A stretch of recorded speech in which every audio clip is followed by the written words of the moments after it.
Bem-vindo a mais um KBL Cast, o podcast do Grupo KBL sobre gestão empresarial na prática. Nós estamos há mais de 20 anos ajudando empresas a tomarem decisões nos seus negócios, nas suas estratégias, com mais segurança, eficiência e visão de futuro. E foi justamente da experiência ao lado de empresários, profissionais do mercado, executivos, que nasceu esse espaço de troca de experiências, de conhecimentos e de aprendizado. Aqui você encontrará conversas relevantes sobre gestão, finanças, tributação, o dia a dia dos negócios, a vida real da administração como ela é. Sem fórmulas prontas, sem receita de bolo, sem mágicas, mas a vida real, a vida como o empresário enfrenta todos os dias nos seus negócios.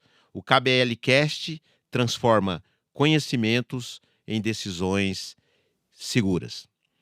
No episódio de hoje, nós vamos abordar um dos temas mais estratégicos para o futuro das empresas: M&A, ou fusões e aquisições. Quando uma empresa está ou não preparada para ser vendida? Quando o empresário pode expandir as suas operações a partir da aquisição de outros negócios? E para compartilhar conosco a sua experiência, a visão sobre esse tema, nós recebemos hoje aqui o Jefferson Nezelo, nome diferente, né, porque ele também é um cara diferente, cofundador da Zaxo Partners M&A. Jefferson, obrigado por você estar aqui, seja bem-vindo. Eu que agradeço. Agradeço demais a sua participação e eu tenho convicção de que os nossos ouvintes vão crescer muito no bate-papo que nós vamos trocar aqui a partir de hoje. E aí, para começar, me fala um pouquinho sobre você, sobre a Zaxo, o que vocês fazem, qual que é o negócio de vocês, como é que começou essa história de M&A na sua vida. Perfeito. Enfim, deixa a turma saber um pouco quem é o Jefferson, quem é a Zaxo e qual é o negócio de vocês. Claro, primeiro, mais uma vez, obrigado pela oportunidade, é uma honra participar aqui desse podcast. KBL é uma referência, você, Ivan, uma referência na área auditoria, contábil, financeira. Então, estou muito feliz de estar aqui e poder participar aí desse processo. Bom, bem breve, meu nome é Jefferson Nezelo, eu sou paranaense de nascimento, nasci no interior do Paraná, em Cascavel. Virei goiano há um ano e pouco, moro aqui em Goiânia desde junho do ano passado, em parte por decisões familiares, mas também por negócio, né? O Centro-Oeste é muito pujante, tem muita oportunidade aqui que a gente pode falar um pouquinho. Bom, eu segui a minha vida estudando e trabalhando, Ivan. Primeiro na vida executiva, né? Me formei em análise de sistemas, estudei e fiz parte da primeira turma lá em Campo Grande, na Federal, no tempo que a gente quase que escovava bit ainda, né? Estamos ficando mais velho já, final dos anos 90, quando a tecnologia começou a acelerar um pouco mais a introdução nas empresas, mas ainda estava muito nos primórdios, né? Imagina, 30 anos atrás, o quanto a gente já não evoluiu em termos de processo, de inovação de tecnologia. Então eu consegui pegar essa migração vamos brincar assim, da idade da pedra para transformar o uso da tecnologia em negócio, em atividade. Eu consegui usar a base da análise de sistemas, apesar de não trabalhar com desenvolvimento, a parte exatas me ajudou muito, né? Uhum. A parte mais racional, vamos dizer assim, desse negócio. Aí, a partir dali, eu comecei a trabalhar, né? Meu primeiro emprego formal foi na Shell. Fui estagiário do Correio, na verdade. Trabalhei em família, né? Assim, meus pais, minha família sempre foi muito empreendedora. Então, essa veia empreendedora aí de trabalho, eu comecei com 13 anos de idade, eu já estava trabalhando, né? Depois fui fazer estágio e tudo mais, mas meu emprego primeiro formal foi na Shell. Lá em Campo Grande, eu entrei para trabalhar na base de distribuição de combustíveis, fui tendo oportunidades, fui crescendo, e lá eu passei meu primeiro M&A. Olha aí. Em 99 para 2000, a Shell estava no momento de venda dos seus ativos no Brasil, depois ela retornou, formou a Raízen com a Cosan, enfim, retomou a sua posição de mercado no Brasil, mas na distribuição de combustíveis, a Shell estava meio desiludida, a abertura de mercado tinha trazido a concorrência para um nível muito predatório, e ela foi desinvestindo em algumas regiões, Goiás, inclusive o Centro-Oeste, foi praticamente todo vendido também. E eu fui vendido a primeira vez para um grupo italiano chamado Eni, que eram os donos da Liquigás, né? A AGP Liquigás, eles tinham, o principal negócio era a distribuição de GLP, mas eles tinham a área de combustíveis e lubrificantes e queriam crescê-la. Então eles compraram, né? Uma estratégia muito comum de expandir é comprar, né? A gente vai falar muito sobre isso. Expansão a partir da compra, né? Usando a aquisição para ganhar geografia, musculatura, acesso a clientes, mercado, aceleração, né? Muitas vezes também tem a parte regulatória. Enfim, a gente vai explorar isso um pouco ao longo da nossa conversa. Mas ali eu descobri o primeiro desafio de quem está num negócio que é comprado. Ou você pula pro outro barco no dia seguinte, ou você sai fora dele. Não dá para ficar na prancha ali decidindo se você vai para a água ou vai ficar nele, né? Então, eu procurei me integrar muito rapidamente ao Grupo N. E aí, continuei crescendo. Dali, eu fui para a área de vendas, inclusive, estava na área de operação, fui para vendas. E em vendas surgiu a oportunidade de eu ir para a Matriz. Aí, eu fui para São Paulo. E lá, eu passei pelo segundo M&A, na mesma empresa, né? Eram donos diferentes, mas na mesma empresa. Também houve um momento que os próprios italianos decidiram, eles tinham muita dificuldade em entender os desafios, o manicômio tributário, que você conhece melhor do que eu. A legislação, né, tributária brasileira. E não tinha reforma tributária ainda, isso foi em 2004, né? Enfim, a reforma só veio complicar um pouco mais a vida aí de quem empresaria, né? Quem empreende. Mas, enfim, também não dá para conviver com esse manicômio o resto da vida. E os italianos tinham muita dificuldade em entender, por exemplo, tinha na época... Quando abriu o mercado, a ANP resolveu abrir o volume de distribuidoras, muitas delas tinham liminares de CID, né? Você deve lembrar dessa época, para não pagar, não só CID, né, a contribuição de intervenção do domínio econômico, mas PIS, COFINS. Então, o preço de compra na refinaria de muitas delas eram muito menores e isso afetava muito a competitividade. O italiano não entendia isso, né? Mas como é que não tem o benefício fiscal e eu não tenho, né? Aí eles se desgastaram, vamos dizer assim, com o negócio, tentaram uns 4 ou 5 anos, chegaram a formar uma rede relevante, tinha quase 5 mil postos, mas o negócio de combustíveis e lubrificantes era um side business, porque o grosso, né, a vaca leiteira, vamos chamar assim, era o Liquigás, era o GLP. E naquela época a Petrobras, a distribuidora, hoje Vibra, tinha interesse de entrar no GLP. Hoje esse ativo já mudou de mãos, acho que até está com a... Não lembro agora. Foi para a turma lá de Campo Grande, da família Zaran. Esqueci o nome da companhia de gás. Foi para a Copagás. Tenho quase certeza que foi para eles. Mas, enfim, movimento de M&A, né? O mesmo ativo passou várias vezes por mãos diferentes e foi parar em outro lugar, né? É um movimento de troca de capital e mudança de propriedade, que é o que o M&A quem proporciona. Mas, enfim, aí os italianos queriam... já estavam desgostosos com o negócio de combustíveis e lubrificantes e a Petrobras queria o gás. Mas aí o italiano falou assim, não é bobo também, falou, cara, você quer o filé, mas me leva o pedaço de osso que está junto aqui. Então eu acabei passando meu segundo M&A, só que eu já estava na sede naquela época, então eu respondia para a diretoria, estava muito mais próximo do conselho, eu tive a oportunidade de participar da transação. De maneira limitada ainda, mas eu ajudei a tocar a diligência. Mas diligência lá no começo dos anos 2000, Ivan, você sabe como é que era? Era papel salinha fechada, porta trancada, controle de acesso, você tem um dia inteiro para ficar aqui mexendo, não pode tirar foto, não pode retirar, pode levar embora, faz tua análise, vira as costas e vai embora.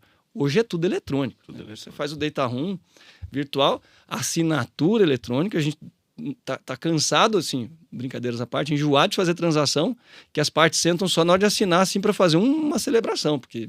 Só para estourar champanhe. Vai uma vez para conhecer, vai na diligência física, porque tem que ir lá olhar, depois volta só para assinar e assumir, né? Não precisa mais fazer tudo físico. E aquilo me interessou muito, porque ali eu entendi que era uma alavanca, uma atividade que proporciona a criação de valor, uma atividade de muito desafio, obviamente, e a gente até brinca, né? Tem muito termo em inglês na nossa atividade, porque o mercado americano é o mais ativo em capital no mundo, né? Não só o mercado de capitais, mas o mercado empresarial como um todo. Então, M&A de mergers and acquisitions, né? De fusões e aquisições, a gente brinca que é misery and agony. Miséria e agonia. Porque, cara, às vezes você pode caminhar o processo inteiro, chegar no final e não fechar. Não acontecer. É muito, infelizmente, comum.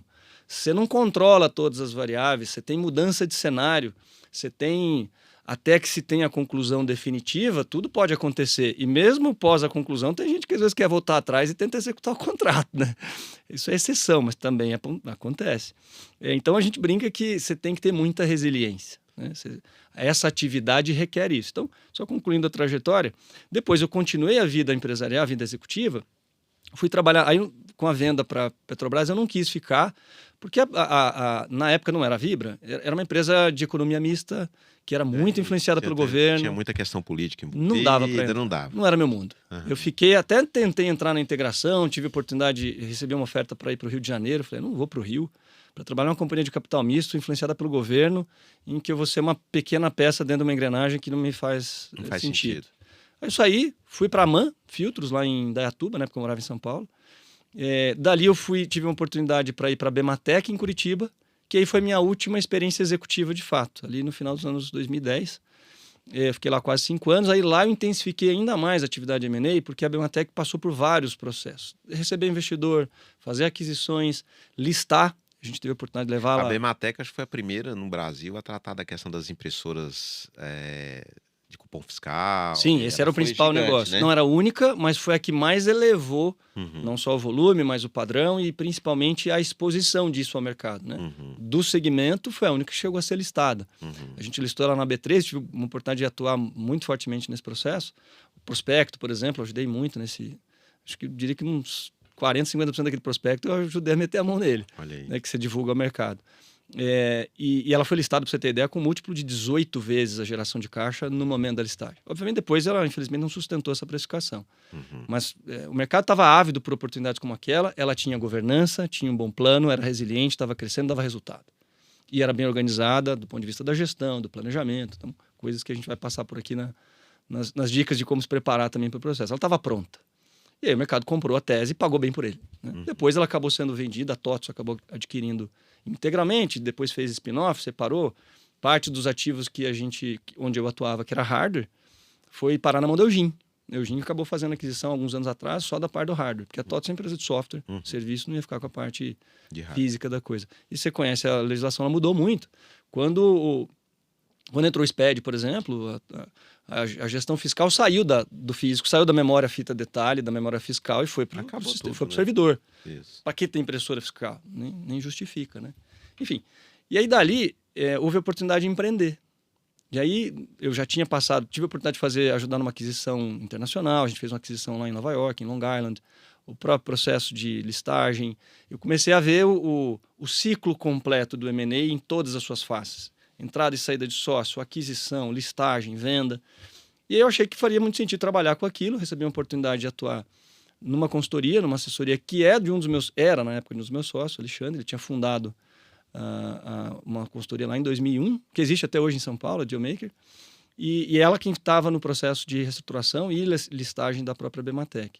Aí fez todo sentido na saída de lá me engajar com esse mundo, e a gente tocou uma infinidade de outros projetos, posso falar depois, mas enfim, Sascar, teve outros projetos como Madeira, outros em tecnologia, até que em 2012 eu e outros sócios decidimos fundar uma boutique de M&A, voltada para pequeno médio, né? Isso em São Paulo. Isso já em Curitiba. Quando eu fui transferido pela Bematec de São Paulo para Curitiba, praticamente não saí mais de lá. A gente morou 20 anos em Curitiba quase, e só vim mudar para morar de fato aqui. Uhum. Trocamos Curitiba por Goiânia, sem arrependimentos. Claro, Curitiba é uma cidade maravilhosa, mas estou muito feliz de estar aqui. Goiânia é uma cidade excelente. E dali, a gente acabou abrindo outras oportunidades de negócio, atuando em negócios que a gente podia entrar, participar, eventualmente sair. Mas eu me mantive focado nessa atividade até que em 2020 nasceu a Zaxo como ela é hoje. Porque existia a Zaxo anterior, que o Alexandre depois ele saiu da Dealmaker, fundou a Zaxo antiga. Eu abri junto com outros sócios a Enterprise First. E o Leonardo, que também é nosso sócio até hoje, tinha a Leão Bravo, assessoria, todos em Curitiba. E em 2020 surgiu a oportunidade de juntar, de fato, as três. Porque todo mundo já se conhecia, de certa maneira, alguns já atuando juntos, outros por conexão de mercado. E a gente queria fortalecer e ter uma capacidade mais robusta. Então a gente se juntou, nós fizemos conosco o que a gente faz com os nossos clientes. Olha aí, né? legal. A gente se fundiu. Foi muito engraçado, bem breve aqui. Quando a gente divulgou a transação, foi relativamente rápido fazer, porque todo mundo experiente já se conhecia, já sabia, já conhecia. Nós vamos contratar alguém para ajudar a gente, não faria sentido, né? A DUI foram feitos pelas equipes ali mesmo. Literalmente, porque basicamente é uma migração dos contratos, das continuidades, das equipes, do alinhamento das pessoas e tudo mais. É uma equipe enxuta também, né? Hoje a gente tem 14, 15 pessoas. Então sempre foi um modelo boutique. E aí logo que a gente divulgou a transação, tem vários veículos de mídia que monitoram, né? Um deles, um dos mais respeitados, é a TTR, né? Uma empresa internacional chama Transactional Track Record.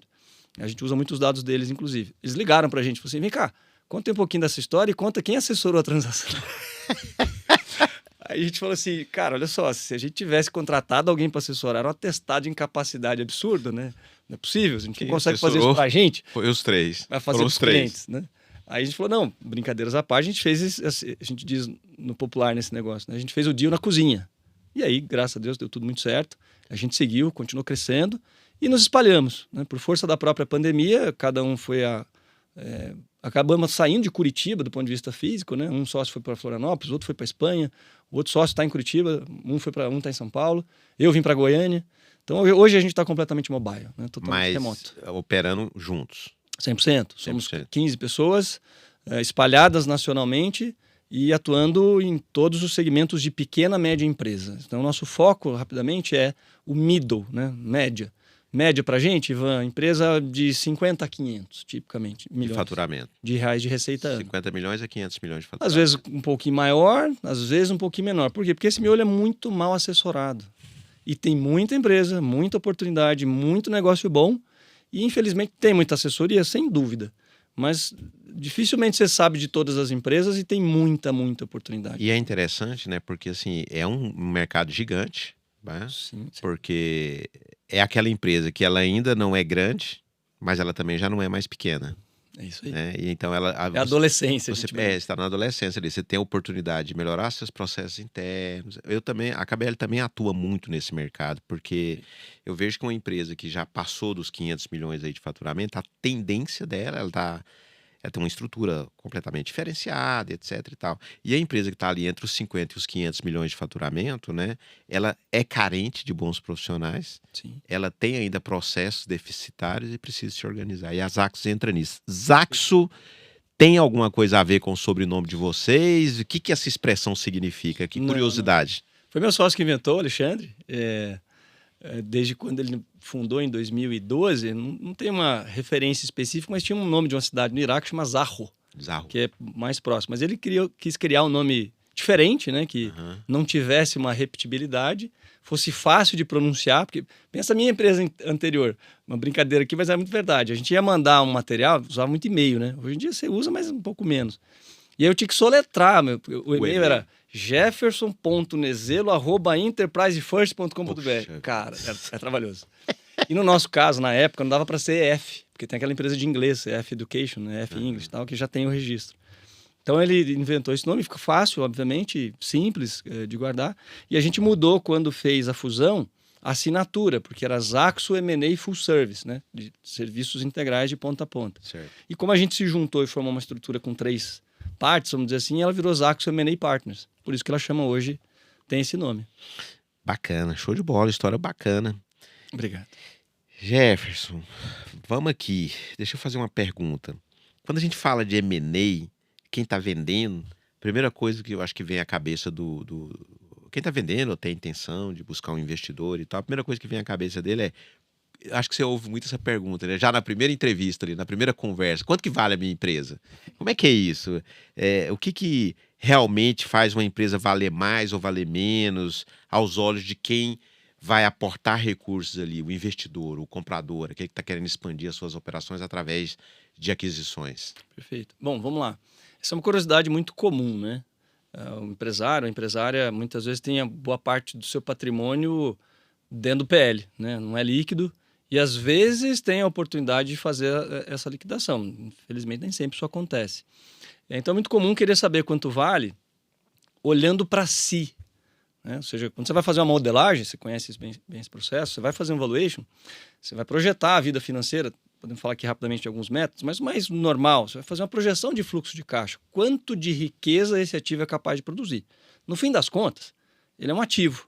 É um ativo que pode ou não produzir benefícios, bens, gerar ou não riqueza.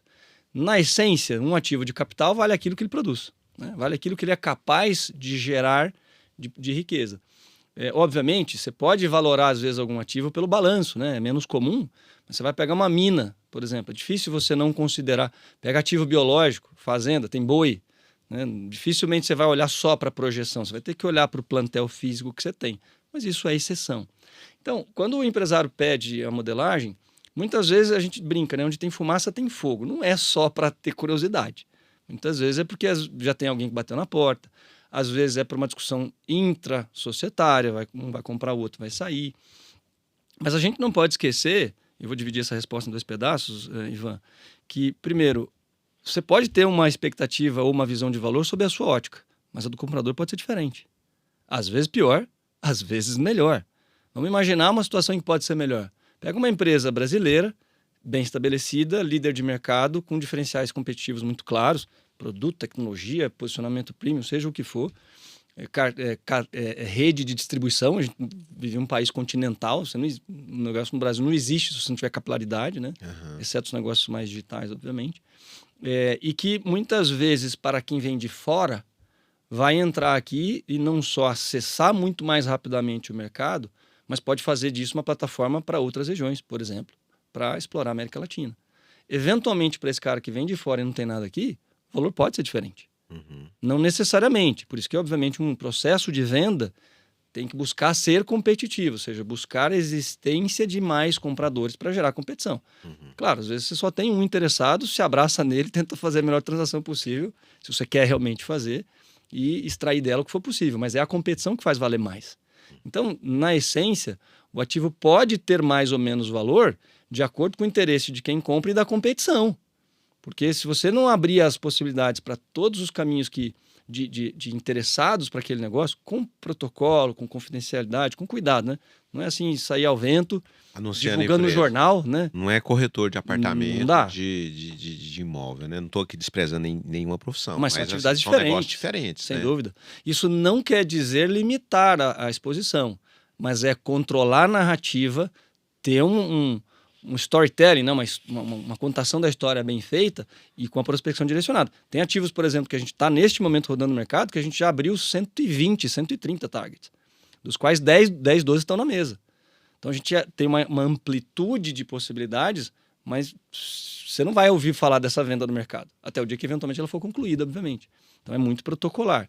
Então, voltando ao ponto, o primeiro aspecto, o empresário muitas vezes tem essa curiosidade e tem que fazer sim a modelagem, importante, né? A gente atua, você também, muito fortemente em governança. Qual é a melhor medida normalmente de evolução da governança da companhia? A valoração dela.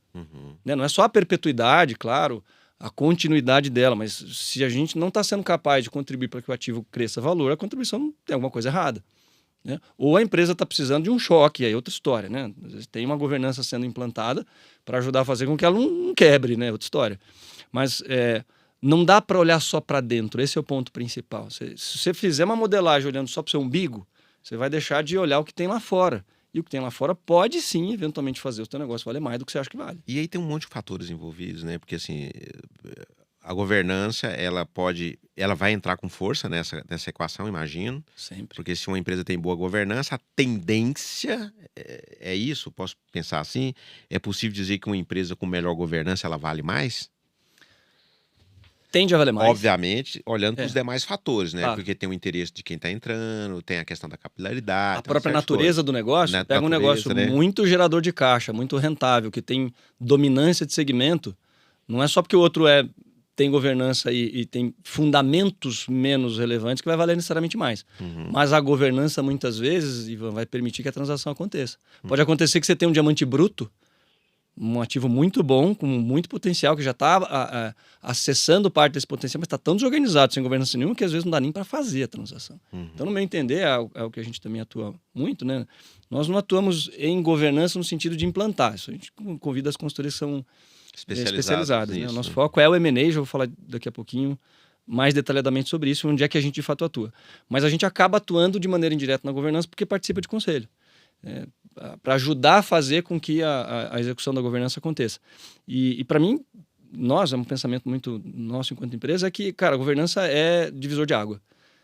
Vendendo ou não, adquirindo ou não, a base, especialmente para a média empresa, familiar, que você conhece bem, que não tem organização, mistura todas as coisas às vezes, e não tem um planejamento claro, a governança muitas vezes entra como pá de cal para garantir que o negócio continue bem e seja resiliente.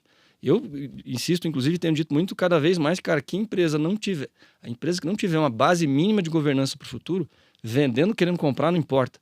Talvez não vá conseguir continuar existindo. Porque não vai ter organização mínima sequer para continuar a sua própria gestão. Quiçá para fazer uma transação de capital. Olha aí que bacana. Quer dizer, governança, pessoal, não é burocracia. É previsibilidade. E previsibilidade reduz risco. Verdade. Às vezes a gente tem a mania de achar, não a gente, nós que somos profissionais e estamos atuando nessa área e defendemos a questão da governança, a questão da transparência, a questão eu trouxe aqui alguém para falar sobre a Lei Geral de Proteção de Dados, né? Que tudo isso tem a ver com governança, tem a ver com a estruturação de uma empresa dentro do mercado. Nós sabemos o quão importante é, mas muitas vezes passa pela cabeça do pequeno empresário ali, do quem está tá começando aí, tá dos milhões aí, 50 milhões, 30 milhões, 40 milhões para frente, porque ele tá saindo da fase de ser bebê para ser adolescente, né? Criança ali para ser adolescente, e fala, não, isso aí é burocracia. Uma vez eu tive numa transação, tava acompanhando um cliente, e eu lembro que visitando o investidor lá, já estava no final, quando ele começou a ler o contrato, lá do Santa Catarina, é diferente, né, a cultura da turma, né? Aí ele disse assim, esse país nosso é tão diverso, né? Assim, ele disse assim, letras miúdas, isso não me importa. Aí eu disse assim, olha, e todo mundo ficou calado na sala, porque o homem era o homem, né? O cara era poderoso. Eu disse, olha, se pro senhor é letras miúdas, isso aqui é governança. Isso aqui é um contrato muito bem estruturado. Mas eu estou recomendando, mas o senhor assina ou não? Aí ele disse assim... A decisão é sua, né? Aí ficou todo mundo calado, os executivos dele, né? Porque eu acho que ninguém tinha coragem de falar isso pro cara. Ele falou, quem que é esse comedor de piqui lá de Goiás falar isso pra mim, esse é o papel do assessor. Aí ele virou e falou assim, examine então todo esse contrato, voltamos à tarde. A turma foi trabalhar, né, meu? Você deu o recado. Mas letras miúdas não, né? Isso é e vale o que está né? escrito, Ivan. É ruim às vezes a gente pensar, poxa, mas... não quero me preocupar de que um dia eu tenho que voltar na discussão do contrato. Mas se você não se preocupar com ela, você vai fazer um mau negócio, cara. Acho que o contrato foi feito para não ser usado. Se ele tiver bem feito, não é isso? Agora, se ele tiver mal estruturado... Não espere precisar dele daí. Porque vai dar errado, né? Sem dúvida. E aí, você usa muito aí o conceito dos 3 círculos, né? Quando a gente está falando de governança, e a maioria das empresas, eu acho que tem até um dado que fala, acho que 90%... Quantos por cento das empresas brasileiras são empresas familiares? Já vi esse dado em algum lugar. Mais de 80%? É mais de 80%. Mas não é só Brasil, isso é mundo, né? As né? empresas nascem num ambiente familiar. Num ambiente familiar. E aí, tem um conceito que eu queria que você explicasse um pouco aí, que dos 3 círculos, né? Que fala das empresas familiares. E ele fala principalmente para as empresas familiares, né? Família, propriedade e empresa. Onde que normalmente surgem os conflitos? Nós estamos falando aqui de governança, rapidinho. Onde normalmente surgem os conflitos, né? E por que separar esses papéis é tão importante? Pensando aí no M&A. Perfeito. Bom, primeiro, essa teoria não é teoria, né? Esse conceito dos 3 ciclos é do John Davis, é um dos maiores escritores e pesquisadores de governança que existem até hoje, dos pioneiros nessa área, e a grande maioria de quem atua com governança gosta muito de usar o modelo porque ele separa claramente os papéis dentro de uma mesma estrutura, muitas vezes. O papel da família, o papel do negócio e o papel da propriedade, né? Negócio / empresa. E por que é importante separar isso? Para deixar as coisas claras de quais são as limitações, os deveres e os acordos. Porque muitas vezes você pega nosso caso de empresas familiares, muitas vezes você não tem acordo de sucessão, não tem regra clara para quem vai assumir negócio, como é que vai tocar, se vai ter parte relacionada. E aí dá aquela confusão toda. Não, mas eu tiro daqui meu salário. Aí, vida real. A gente tem cliente que gerou caixa, cresceu e decidiu diversificar o patrimônio botando imóveis dentro da empresa. Eu falei, cara, mas o que tem a ver? Você saca esse dinheiro, bota numa outra estrutura e faz uma holding patrimonial para investir só em imóvel, então, se você quiser. Isso são seus... Isso é patrimônio, isso não é negócio. Nada a ver com a empresa. Exato, até porque no negócio existe risco. Fiscal, financeiro, trabalhista, legal, não importa. Aí você vai pôr este patrimônio sob a ótica do risco de exposição? Não precisa, não tem porquê. Da mesma maneira, muitas vezes os acordos de família não são feitos e eles acabam sendo levados para dentro da empresa. Aí acaba sendo, tem lá 3 filhos ou primos, etc. Não, agora ele vai assumir a presidência. Mas por que ele vai assumir? Ele está sendo privilegiado? Só porque ele é mais bonito? Só porque isso e aquilo? Não, porque possivelmente ele deva ser, ele ou ela, a pessoa mais capacitada. Mas isso estava claro? O jogo estava combinado? A regra existia? Ou pelo menos um planejamento dela? Então, quando você não separa isso, Ivan, especialmente quando cresce, o problema aparece. Porque quando é pequeno, tá todo mundo ali, pai, mãe, um filho, 2, etc. Tá no núcleo ali, resolve no almoço de domingo. Isso é um problema também, porque muitas vezes deixa para resolver as coisas no almoço familiar do fim de semana. E vira uma confusão. Quando começa a crescer, começa a gerar patrimônio, começa a distribuir dividendo, começa a investir, ter oportunidade para alocar capital em outros negócios. Aí a turma fala, não, agora eu vou entrar em construção. Mas a empresa vende frango. Estou brincando aqui. Ver, né? Pode investir em construção, não tem nenhum problema. Mas vai investir pela empresa principal? E todo mundo não, quer cara. investir em construção? Como é que fica isso? Você vai colocar meu patrimônio em risco? Então, Será essa que eu, enquanto separação... acionista, quero? É, Será isso entre sócios? Será que eu que sou herdeiro? Supondo, tem uma pessoa que é potencial sucessor na linha e os fundadores já estão mais velhos, vão ter que pensar na sucessão. Cara, mas quando eu herdar essa operação, será que eu quero estar com essa operação de diversificação na área imobiliária? Será que não é melhor separar isso num veículo da família e a família decide? Então, veja, o John Davis propôs e executa, quem implanta a governança, essa separação, ela funciona muito bem porque ela deixa os papéis separados e permite a intersecção onde tem que interceder, onde tem que existir. Não tem que estar tudo misturado. Porque quando não existe essa separação, então a regra do patrimônio é essa, a regra da empresa é essa e a regra da família é outra. Você tem protocolo de família, você tem acordos societários e de gestão na empresa e você tem acordos específicos ou regras de alocação de capital para o patrimônio. E não precisa ser grande para fazer isso. Não necessariamente, você só pode fazer isso se você tiver no mínimo 100 milhões. Quem disse? Tem empresa com 10 milhões de reais de receita que já está organizando isso. que já está se organizando. Tem que pensar antes de ter o problema. Então, finalizando, é fundamental, essa é uma dos conceitos, e na minha opinião um dos melhores, porque separa claramente os papéis, mas desde que se implemente no papel, nas regras, com clareza o que é cada um, dizer o que é cada um e o que deve fazer. Ficar só na teoria e não implantar. Exemplo, vamos fazer um investimento efetivamente para diversificar. Tá bom, tá ligado ao negócio principal? Faz aqui dentro. Não tá? Separa, constitui um veículo separado, cria a regra para ele, vai lá e faz o investimento, mas não mistura as coisas aqui.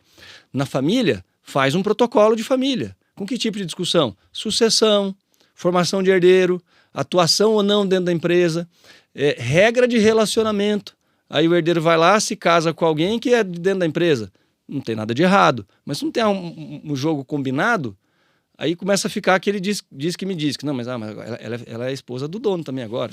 E daí? E aí vira uma confusão na empresa, né? Cara, é a senha para dar problema. É um puxadinho da casa que vai para dentro da empresa. Boa E aí definição. vira uma confusão. Se não regulamentar isso, em algum momento, Ivan, ou trava o crescimento, ou cria tanta confusão. E a gente, infelizmente, pode falar porque né, são casos confidenciais, mas tem até alguns públicos que saíram no varejo recentemente, isso deve ter visto. Empresa que era saudável 5, 10 anos atrás, grande, líder de mercado na região de atuação, entrando em recuperação judicial por disputa societária, porque os herdeiros não se entenderam, queriam uma coisa outra, não tinha uma governança básica. Um ativo que hoje, por exemplo, se inclusive quisesse vender, talvez levantando a mão apareceu uma meia dúzia de bons compradores. E hoje está indo para uma recuperação. E destrói a empresa.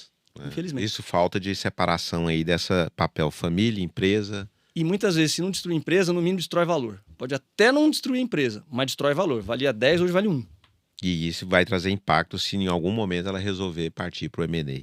Mas vamos falar um pouquinho aqui do M&A na prática. Para quem que nunca passou por isso, como que funciona na prática? Como é que é um processo profissional de venda de uma empresa? Desde a decisão inicial, quero vender, do acionista até o fechamento. Como é que Como é que o negócio começa, assim, na prática? Para quem nunca ouviu falar, fala assim, cara, eu nunca vendi. Eu sei vender carro, eu sei vender imóvel, e às vezes nem isso a gente sabe, né?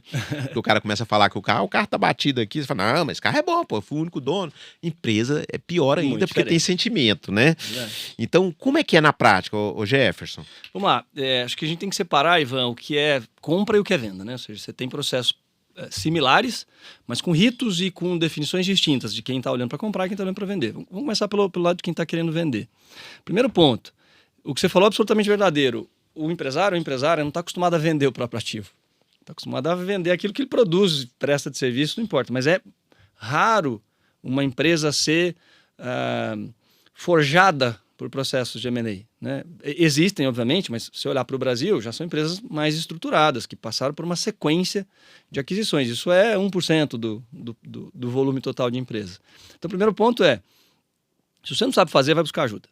Esse é o primeiro aspecto, independente, já vou explicar o processo, mas claro que eu estou falando da minha atividade, não há dúvida que esse é o nosso ganha-pão. Mas é como qualquer outra coisa. Se você não é advogado, vai entrar na interpretação e discussão de um contrato, qualquer que ele seja, sem pedir análise? Não vai. Você vai assinar um balanço da sua própria empresa sem ter sido produzido, avaliado e discutido pelo seu contador? Não vai, não faz sentido. Então por que você vai vender a sua empresa achando que você pode fazer sozinho, sendo que você nunca fez, não conhece, não tem experiência e não sabe fazer? Tem que ter humildade também para entender que, cara, provavelmente você vai fazer um negócio melhor se conseguir fazer, se você tiver especialidade. E o que o advisor faz? Um processo típico de transação, um processo clássico de transação, tem tipicamente 3 advisors. O financeiro e transacional, que é o que a gente faz, eu vou explicar um pouquinho da atividade. O financeiro, o legal, né, auditoria, contabilidade, que vai fazer lá a diligência e os outros aspectos. E o legal, que é o advogado ou advogada, que vai fazer a documentação, não só a documentação formal, mas a diligência jurídica também, normalmente é feita por eles. Num processo de venda, bom, ele pode nascer por diversas razões, Ivan. Desde o desinteresse de continuar no negócio, porque já está cansado, não conseguiu produzir sucessão, não profissionalizou, não constituiu um planejamento e uma governança. Acontece, isso é muito comum, especialmente em empresa familiar. Na linha sucessória não tem ninguém interessado em assumir, às vezes tem filhos ou herdeiros que teriam idade, conhecimento e até capacidade, mas não querem, né? Um negócio X, a pessoa está em outra área, né? Um filho é médico, a outra filha é designer e o outro filho atua em tecnologia. E a empresa distribui combustível. Putz, o cara não quer, então muitas vezes vai buscar, um exemplo hipotético aqui. Esse é um dos principais motivadores, mas tem uma infinidade de originações que justificam a venda. Pode ser, muitas vezes a empresa foi abordada, alguém bateu na porta e ele não sabe o que fazer. E agora? Vendo, não vendo? Levo ao mercado, não levo? Converso só com esse e chamo outros, né? Já vou falar um pouquinho sobre isso. Às vezes há interesse de gerar liquidez parcial também, de pegar o patrimônio e gerar um pouco de dinheiro mesmo. Muitas vezes a busca de um sócio para criar um outro ciclo de expansão, seja um sócio estratégico, né, alguém que atua no setor, ou especialmente um sócio financeiro que vem ajudar a investir e melhorar a estrutura, a gestão, a governança, etc., para depois talvez fazer uma venda integral. Às vezes tem o desejo de expandir também por aquisições, porque muitas vezes o empresário cresce, a empresária se desenvolve, e vem gente batendo na porta, você não quer me comprar. E aí, da mesma maneira que não sabe vender o próprio negócio, não sabe comprar outro. Uhum. Já vou falar dos 2 processos rapidamente aqui. Enfim, existem infinitas, vamos dizer assim, possibilidades ou motivações, vamos dizer assim, para poder gerar um processo de M&A. Mas para quem está vendendo, tipicamente o processo, quando ele começa, tem que se definir qual é o objetivo dessa transação. O que se quer com essa transação? Você quer sair, você quer buscar um sócio, você quer financiar um novo ciclo de crescimento, você quer diversificar, você quer gerar liquidez parcial. Por que você está fazendo isso? Então, muitas vezes a gente, como advisor, tem um papel um pouco meio de psicólogo, né? De tentar entender ali a motivação. Senta aqui, vamos bater um papo primeiro para saber o que está na sua cabeça, né? Mais uma vez que se defina um interesse e a visão do que é a tese, vamos dizer assim, da transação, a gente vai primeiro construir o material dessa tese. E isso significa que tem que construir um plano. Né? Como eu disse lá atrás, você não vende uma empresa pelo que ela é. O que ela é justifica o que ela fez até aqui. Você vai vender pelo que ela vai fazer daqui para frente. E aí vem mecanismos que a gente vai conversar aqui, como por exemplo, não encaixou totalmente a expectativa do preço, vou pagar uma parcela complementar baseada em performance. O famoso earnout. É um nome bonito aí, que é facinho de virar pó e da briga. Né? Tem que ser muito bem negociado e com os termos muito claros para que a gente até brinca, né? Se não acontecer essa parcela do earnout, você está satisfeito com a parcela que você recebeu ou as parcelas que você vai ter até lá? Então tá bom, o earnout é plus, né? Adicional. Às vezes não dá. Às vezes o negócio ainda não está pronto o suficiente, mas o empreendedor também não quer fazer a jornada sozinho. Uhum. Aí tem que aceitar mais risco também e entender que vai brigar, no bom sentido, para conseguir alcançar essa parcela, mas ela tem muito risco. Então, uma vez que se define a estratégia, vamos montar um plano. E esse plano redunda, né, ou resulta numa modelagem financeira. Preciso montar um plano financeiro, um valuation, um planejamento, um BP, né, um plano de negócio, um business plan, que eu vou apresentar isso para quem vai se interessar em olhar, seja para adquirir, seja para aportar. Uma vez que o plano exista e esteja claro, a gente vai desenhar quais são os potenciais perfis de compradores ou investidores para esse negócio. Quem que conecta com essa atividade, quem que diversifica, quem que pode pôr capital, está aqui no Brasil, está fora, faz sentido olhar para um player estrangeiro que queira entrar? Lembra que foi a ótica do comprador, que pode chegar aqui e valorar mais o negócio? Até mais o negócio. Porque já pega algo pronto e, como eu digo sempre, né, parte do bate-papo que a gente sempre tem aí com os meios de comunicação, M&A é comprar tempo para quem adquire. Essencialmente, quem tem condição de investir para fazer, pode muito bem não comprar. Mas, indubitavelmente, a jornada pode ser muito mais curta se comprar. Porque construir, fazer, testar, acertar, errar, trazer gente, vai levar, eventualmente, mais tempo. Você pega algo pronto, pode gastar mais dinheiro, talvez. Mas você também já usufrui de algo que está produzindo. Você vai encurtar etapas. Riqueza, provavelmente. Aí, uma vez que se definam quem são esses potenciais compradores ou investidores, você vai listar mesmo, né? Listar, e a gente tem um processo muito confidencial protocolar que a gente não fala com ninguém que o cliente não autorize. A gente não apresenta nenhum material que o cliente não tenha aprovado. E aí o papel de vocês é assim, até listar os possíveis, os potenciais. Vamos pensar em quem está vendendo. Então, supor que o empresário está vendendo a empresa dele, do ramo X, ou quer vender, ou quer vender.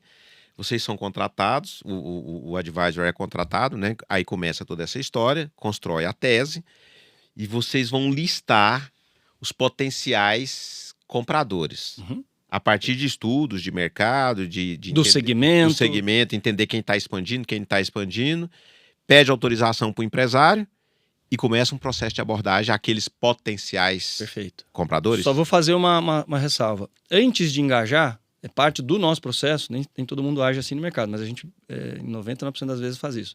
A gente assina NDA, né, acordo de confidencialidade com a empresa, para pegar as informações dela primeiro e estudar o negócio.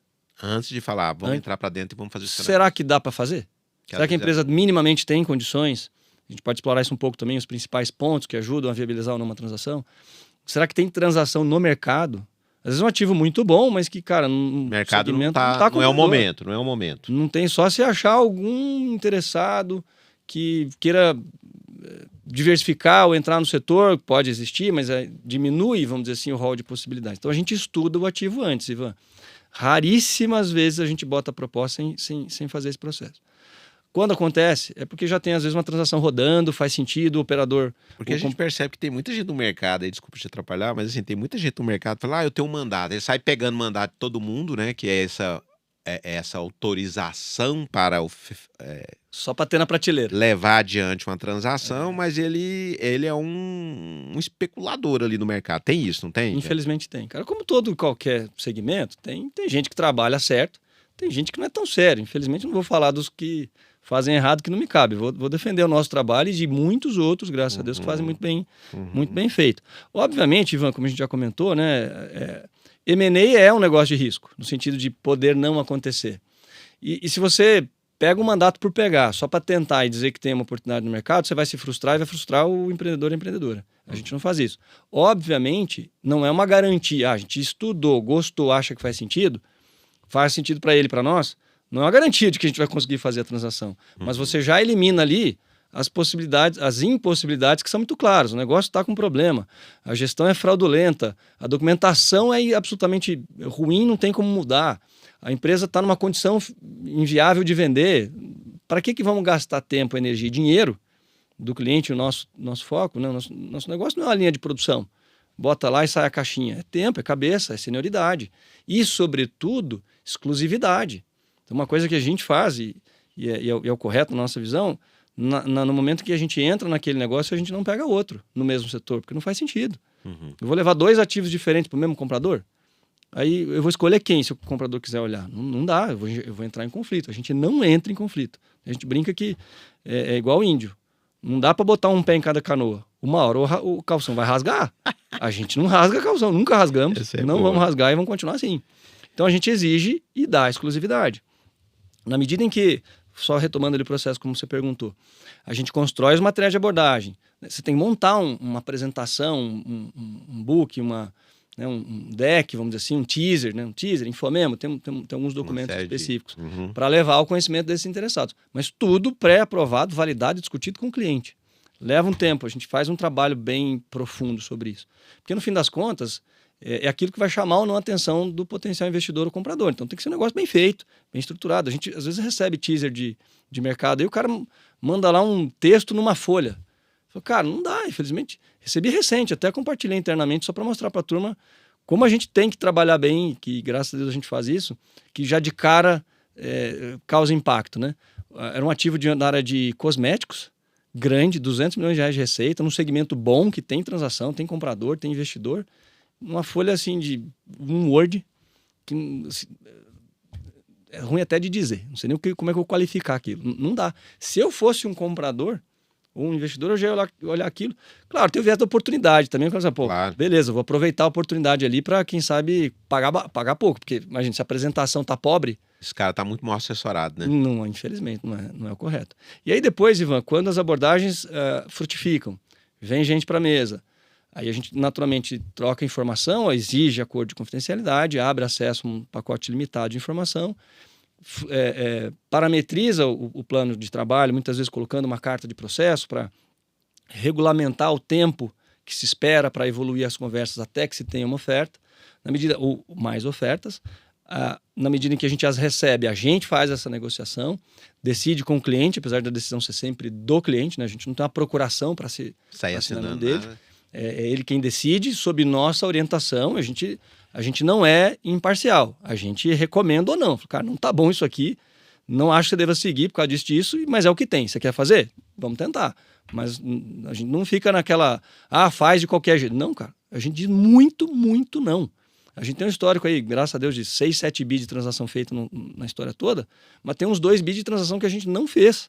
Então dizer não também é fundamental aí numa transação, isso é responsabilidade do advisor. Do advisor, né? Porque ele, inclusive, tem que ser a cabeça racional para tirar a emoção do cliente. Às vezes o cara está desesperado. Claro, às vezes é a chance de resolver a vida da pessoa. E tá tudo certo. Fala, olha, você não vai fazer o melhor negócio da sua vida, mas você quer fazer? Você precisa fazer? O Jefferson, exige muita ética por parte do advisor também, né? Porque às vezes o advisor... Não só do financeiro, do legal e do auditor também. O AB vai brigar comigo, mas assim, tem um ditado que diz que quanto maior a briga, melhor é pro advogado, né? Enfim, mas polêmicas à parte... Você tem que o advisor tem que ter muita ética e muita transparência. E muita responsabilidade. Porque às vezes ele está diante de um bom negócio, mas fala, não, eu tenho oportunidade talvez de ganhar um pouco mais, porque vocês ganham, o advisor, ele ganha um percentual ali da transação. Não, vou esperar um pouquinho mais, o vendedor quer vender, então tem que ter muita ética nesse processo, né? E é por natureza um negócio que pode, uma atividade que pode trazer conflito de interesse. Uhum. Então, como é que a gente elimina esses conflitos? O primeiro, como eu já comentei, trabalhando e exigindo e concedendo exclusividade. Então, a gente já elimina o conflito de ter outra oportunidade no setor. Segundo, a gente não trabalha só com remuneração de sucesso. Uhum. 0 casos com remuneração de sucesso. Isso significa, muitas vezes, dizer não para Esse dia surgiu uma oportunidade muito bacana de uma empresa super legal para vender. O cara falou assim, não, mas eu só vou te pagar se vier alguém para a mesa e o cara botar uma proposta. Tchau, obrigado. Não vou fazer isso. Faz sentido. Porque se eu gastar a energia minha, do meu time, dos nossos sócios, do nosso time sênior, para tentar achar uma transação e conseguir ganhar algum dinheiro com ela, qualquer coisa que pingar, eu vou querer fazer. Óbvio. Você quer fechar a conta? Você também vou ficar... é uma empresa, né? Você vive de receita, tem despesa e precisa fechar uma conta. Se for para ser desse jeito, então eu sou sócio dele. Não sou, né? Não sou sócio, sou um contratado. Não faz sentido. Então a gente opera com retainer, né? Com parcela fixa mensal e depois um FII de sucesso. Poxa, a gente vai fazer muito dinheiro com retainer? Eventualmente não. Mas vai cobrir o custo, vai pagar o time e vai deixar a gente isento de conflito. Se não tiver a transação, ela for ruim, eu vou ter tranquilidade de dizer não, porque eu não preciso recuperar tempo, energia e dinheiro gasto com o time, com o processo. Eu simplesmente não vou fazer um bom resultado porque não vai dar transação. Não deu certo. Mas eu também não vou ficar no negativo, vou ter que ficar orientando o cliente ou buscando qualquer negócio a qualquer custo, né? Tem uma etapa desse processo que é a due diligence, né? E muitas empresas, às vezes aparentemente excelentes, chegam num momento que trava exatamente ali durante essa fase da DUI, né? Número inconsistente, baixa qualidade das informações, contingências, enfim. Isso é verdade, mito, fato? Aonde a contabilidade pode ajudar nesse processo? Quando a gente pensa em governança, a gente pensa em tudo, né? A contabilidade é um dos pilares ali da governança, as informações financeiras, né? Ela pode ajudar, não pode ajudar, ela atrapalha se ela for mal feita. Fala um pouquinho sobre isso. Claro. Só concluindo ali o ciclo, né? Depois a gente pode falar do ciclo do comprador, que a gente está explorando mais o lado do vendedor. Mas sim, depois da oferta, e se decide, caso haja decisão de avançar com uma oferta específica, entra-se em diligência, que quem faz a diligência é o comprador. Isso. Tem muitos espertinhos aí que falam assim, não, vou contratar a diligência, você vendedor paga. Não é pau, a diligência é tua. Eu vou ter o meu auditor, o meu advisor legal e financeiro para me proteger. Eu do lado do vendedor. Mas você que está me diligenciando. Então você paga o teu lado aí, né? Muitas vezes cada um paga os seus assessores. Já recebemos ofertas, você deve ter visto já também. Não, vamos dividir o custo da diligência do que eu vou contratar. Não, filho, você contrata a sua, contrata a minha, cada um com seus problemas, né? Faz sentido. E aí, após, a gente gerencia esse ciclo da diligência como um todo, literalmente a gente fala brincando, né? Pega todo mundo, pode debaixo do braço, coordena o processo para saber exatamente o que vai ou não sair da diligência. Tem um caso real agora, a gente acabou de assinar uma oferta, que o comprador está muito receoso da migração de PJ para CLT, porque é um negócio na área da saúde que só opera com PJ. Mas é quase uma jurisprudência, porque não tem como operar diferente no setor, mas é um investidor financeiro, não está tão acostumado. Então, por exemplo, nesse caso, a gente vai começar a diligência pela trabalhista. Para entender E ao qual o final, tamanho do impacto disso. Para confirmar se ele realmente vai ficar confortável com isso, a gente já veio dando conforto ao longo do processo, mas ele quer ver mais profundamente e com um advisor legal e fiscal do lado dele. Beleza, a gente vai começar a diligência pelo trabalhista. A hora que concluir o trabalhista e der sinal verde, segue para o restante. Então, isso é um exemplo de gestão, foi sugerido por nós, inclusive, né? O Léo, meu sócio, está tocando esse caso com o time, e ele deu essa sugestão, e se não tivesse feito essa sugestão, a transação não ia caminhar. Porque ele falou assim, não, mas eu estou com medo do trabalhista. Eu falei, cara, mas você já está com a proposta na mesa, a gente já negociou, vamos avançar. Então, mas começa por ela, se ela der sinal vermelho, a gente não acredita, esse é outro ponto. A gente já estudou o ativo, já está há quase um ano trabalhando nele. Então, não tem surpresa. Essa é a diferença. Pode cair na diligência? Sempre pode, Ivan. Mas vamos lá, se você já está 6, 12 meses trabalhando no negócio, chega na diligência e tem surpresa, o trabalho não foi feito adequadamente, você não explorou. Pode escapar alguma coisa? Normal, eu não sou advogado, nós não somos advogados, nem contadores, né? Mas a gente vive disso, está acostumado a ver a estrutura societária, legal, contábil, documental.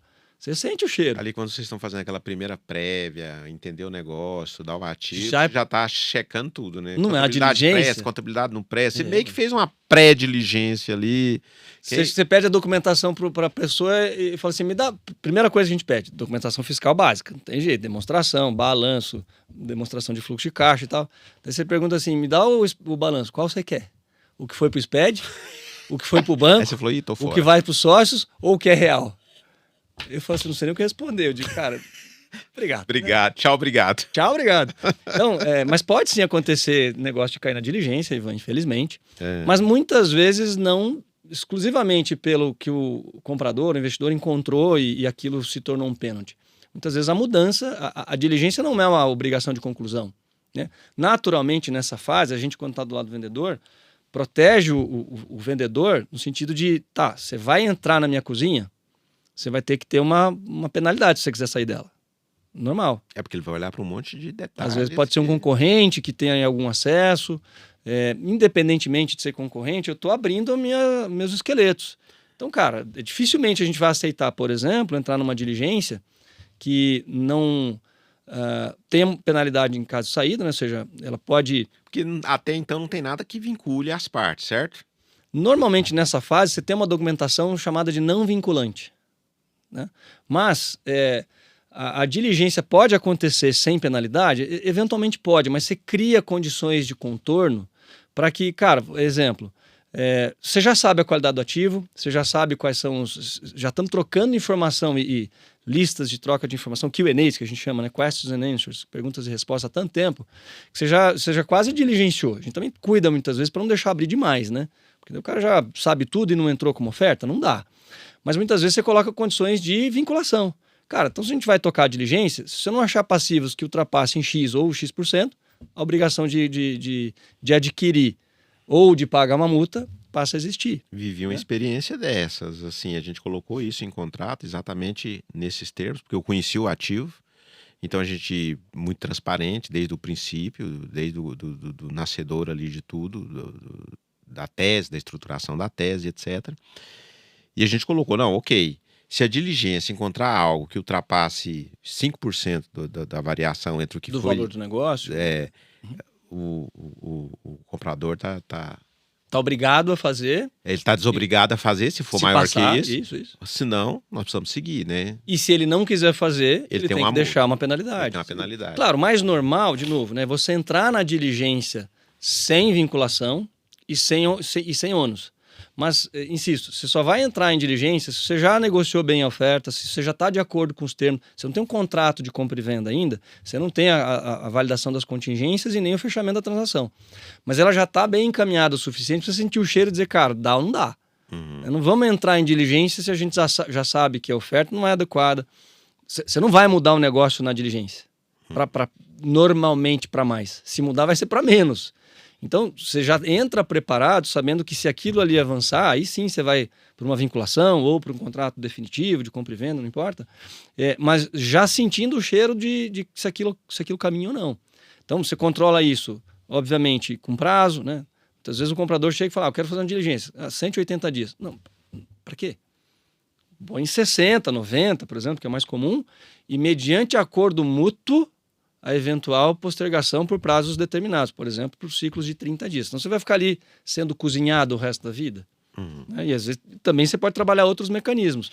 Se passar de uma segunda prorrogação, só vai continuar a diligência se a oferta se tornar vinculante, por exemplo, olhando para o lado do vendedor. Então tem várias maneiras de proteger, mas sim, o processo, e aí no nosso caso a atuação só acaba quando de fato faz o closing e eventualmente até continua. Porque pode ter parcelamento, pode ter pagamento de performance, né, de parcela complementar. Então a gente de fato só desengaja quando tudo acaba. A gente vai literalmente até o final. Que aí tem lá o fechamento ali, a champanhe, a celebração. E acaba quando tudo terminou. Quando tudo termina mesmo, Jefferson. Ali terminou tudo, closing. Ali acaba ou começa você falou que M&A como é que é? Misery and Agony. Vamos lá, o closing, né, só para a gente falar aí no termo em português, é literalmente o fechamento, a conclusão dos documentos definitivos, quais sejam eles, quaisquer que sejam. Às vezes é contrato de compra e venda, às vezes é um documento complementar com acordos específicos, acordo de sócios, enfim, tem uma infinidade de documentos. Antigamente, inclusive, quando não tinha nada digital, o cara assinava uma pilha desse tamanho, né? Eu participei de um assim. A gente foi para uma sala e advogado ficou o dia inteiro vistando folha, viu? Eu vou te falar uma coisa, em 2024... A gente fez 2024, plena tecnologia digital já. A gente teve que fazer assinatura física. Lá em Taubaté, no interior de São Paulo. Porque era a exigência das partes? Não era, porque a gente tinha 2 sócios vendedores mais velhos, né? Um deles até tinha mais habilidade e tal, o outro não tinha nem certificado digital, nem com o contador. E não sabia, não queria entrar em plataforma e tal. A gente tocou imprimir aquela bela pilha. Fazendo checagem de conferência folha por folha, 3 pessoas do nosso lado, mais os advogados, para conferir certinho, folha por folha, e ainda o cara tinha que fazer um pagamento inicial. E ele não estava com o recurso disponível naquele dia. Falei, tá ótimo, o contrato está comigo, debaixo da minha asa, não vai nada para junto enquanto você não pagar, era uma boa parcela de entrada. A hora que você pagar e liquidar, eu te dou o documento. Tivemos que fazer dessa maneira físico. Voltei, na época eu morava em Curitiba, voltei para Curitiba com o documento dentro da mochila, quase trancafiado. Foi o negócio acontecer. E olhando para os lados para ver se ninguém... Era papel, né?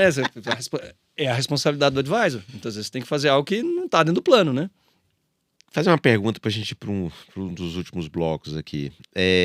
Por que tantas aquisições que parecem excelentes no Excel acaba destruindo o valor depois de concluídas? Porque, assim, eu vejo que fusões e aquisições é muito parecido com um relacionamento, né? Se a gente pudesse dar um exemplo assim ali do namoro, da aproximação, depois vem casa, vamos pensar assim, num relacionamento mesmo humano ali, nas relações. E tudo tá lindo, passou a festa ali do casamento, às vezes a coisa no dia seguinte começa problema. Já na lua de mel as coisas aparecem. Toalha em cima da cama, o creme dental ali apertado no meio, chinela jogada para um canto. Por que a coisa acaba no dia seguinte, depois de concluída, dando errado? Vamos lá. Você já viveu o caso assim? Claro, sem dúvida. Quem trabalha com isso obrigatoriamente vive, porque primeiro nem tudo dá certo, né? E o principal ponto nesse aspecto, porque que não captura e dá errado depois que você pensou, a gente brincava antes primeiro que papel aceita tudo, né? No papel você pode dominar o mundo. No Excel você pode criar lá o que você quiser. Mas isso, às vezes, não sobrevive à prova prática. Hoje já não é mais o Excel, né? Hoje o GPT aceita tudo. Aceita tudo. Claude, Gemini, e ele é um puxa-saco, né? Você já percebeu isso? Você começa a interagir com ele e fala assim, não, vejo que você tem razão, vejo. Eu falei, tem que desligar. Nada, né, meu amigo? Você tem que desligar e botar no truth mode, né? No modo verdadeiro. Eu falei, vem cá, para de mentir, de bajular, puxar meu saco. E de alucinar, né? Alucinar. Às vezes eu dou umas brigas com ele. A turma brinca, né? Não trata mal não, porque o dia que eles dominarem você vai ser poupado. Exatamente. Eu xingo às vezes. Eu geralmente começo falando bom dia. Eu faço né? também. Porque... Oi, chat e tal, não sei o quê. Mas, cara, ficar nessa adulação, não, assim, eu dou pancada. Falo assim, cara, você tá alucinando. Olha a loucura que você escreveu aqui, isso não faz nenhum sentido. Você tem razão, tem que ver por essa outra ótica. Mas, enfim, né, é muito mais um espelho de você mesmo, né, do que, às vezes, só a inteligência. Mas voltando aqui. Obviamente, o papel, a simulação, o Excel, o modelo econômico, a inteligência artificial aceita o que quiser.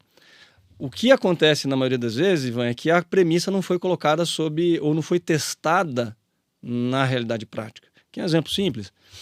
A gente teve um cliente, quer dizer, a gente quase teve um cliente, porque a gente decidiu não se engajar.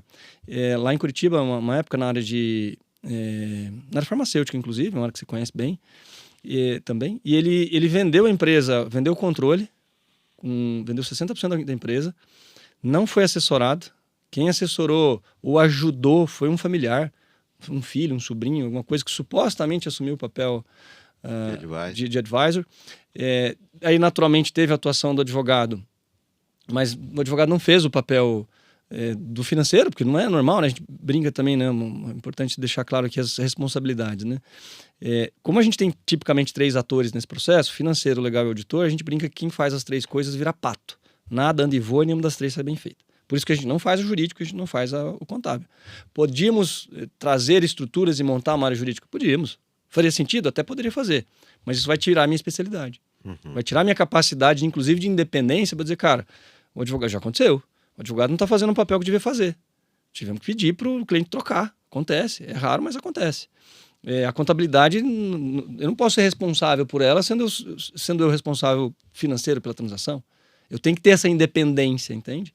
Então, quando você não... Nesse caso, só para voltar, ele tinha vendido a empresa com 60% e vendeu os outros 40% parcelados num earn-out. Numa oferta que dependia em 2 ou 3 anos de algumas entregas específicas, lá, de algumas métricas combinadas para ele acessar o restante da empresa, o restante do valor da empresa. Quando ele chamou a gente para tentar reassessorar, ele foi apurar o primeiro ano de earn-out. E aí o que aconteceu? As premissas que estavam no modelo e no contrato não tinham sido testadas na prática.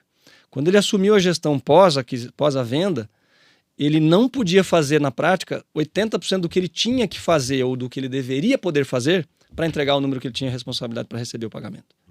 Então ele não podia contratar, não podia, por exemplo, a empresa que lida com produto. A regra de baixa contábil e física do estoque era diferente. Né? A regra de obsolescência era distinta daquele comprador para dele. E ele levava mais tempo, ele dentro da legalidade, mas ele levava mais tempo, o cara não. Aí já bota no resultado uma baita de uma perda originada por eliminação de estoque. Ele não tinha alçada para fazer... Ele foi mal assessorado ou o comprador foi esperto? As duas coisas, eu diria. O comprador, nesse caso, infelizmente, se aproveitou da inocência, da incapacidade de negociar do vendedor. E ele foi mal assessorado e quis economizar no meio do caminho. Talvez até desconhecimento, né? Nem queria economizar, né? Mas tem as duas coisas também. Tem. Vou pagar. Cara, o cara vai me tomar X% aqui. Vai deixar dinheiro na mesa. Sabe por quê? Porque o bom advisor, seja ele legal, financeiro ou contábil, não importa, ele vai produzir resultado que vai fazer ele mesmo ser pago. O que ele agregar de resultado na transação vai ser excedente o suficiente para não tirar dinheiro do bolso adicional, vamos dizer assim, né, por parte do vendedor. Então, nesse caso, as premissas estavam lá, mas elas não paravam de pé para viabilizar o pagamento do earn-out. E ninguém questionou isso e ninguém testou isso. Ninguém jogou para dentro do modelo as regras que estavam escritas no contrato para permitir o acesso ao earn-out. Se fosse jogar para dentro do modelo, ia ver que o resultado daquele earn-out era 0. E aí, naquele momento, quando a gente entrou, nem entramos, na verdade, no processo, a gente falou, cara, tem 2 caminhos. Um menos possível, que a gente pode tentar se você quiser, mas já adiantando aqui que a chance é muito baixa, porque você assinou. Você não foi coagido, você não foi obrigado, você deu seu consentimento, tá assinado, tá registrado, tá válido. Como é que você vai questionar agora o que você assinou? Só tem um caminho. Exato. Perfeito e irrevogável. Então você vai fazer o quê? Vai discutir na justiça. Você quer que a gente tente amigavelmente fazer uma negociação? Vai ser difícil, mas nos propusemos a tentar.